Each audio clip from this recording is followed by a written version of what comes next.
এবার রাজ্যের মুখ্য নির্বাচনী আধিকারিক মনোজ আগরওয়ালের কাছে চিঠি গেল বাস মালিক সংগঠনের। ভোটের জন্য যে বাস ব্যবহার করা হবে তার ভাড়া যেন বৃদ্ধি করা হয়, সেই আবেদন করেই চিঠি দিয়েছে অল বেঙ্গল বাস মিনিবাস সমন্বয় সমিতি। তাদের দাবি, ওড়িশায় নির্বাচনী কাজের জন্য যে বাস ব্যবহার করা হয়েছিল সেই সময় ভাড়া অনেক বেশি, অথচ বাংলায় সেই ভাড়া অনেক কম। তাই ভাড়া বাড়ানোর দাবি জানিয়ে চিঠি দিয়েছেন তারা।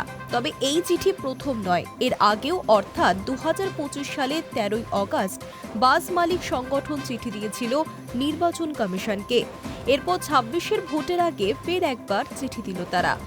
সেখানে তাদের বক্তব্য, ওড়িশায় নির্বাচনী কাজের সঙ্গে ব্যবহৃত ভাড়া অনেক বেশি, অথচ বাংলায় তারা কম ভাড়া পেয়ে থাকেন। কত টাকা চেয়েছেন বাস মালিকরা? 40 বা তার বেশি আসন সংখ্যা সহ বাসের জন্য প্রতিদিন 4,500 টাকা, 30 বা তার থেকেও বেশি 40টি আসন সংখ্যক বাসের জন্য প্রতিদিন 4,000 টাকা, 30 জন পর্যন্ত আসন ধারণ ক্ষমতা সম্পন্ন বাসের জন্য প্রতিদিন 3,500 টাকা, এসি বাস ভাড়া প্রতিদিন 5,500 টাকা। এছাড়াও কর্মীদের জন্য খাবার মাথাপিছু 500 টাকা। Hi news network.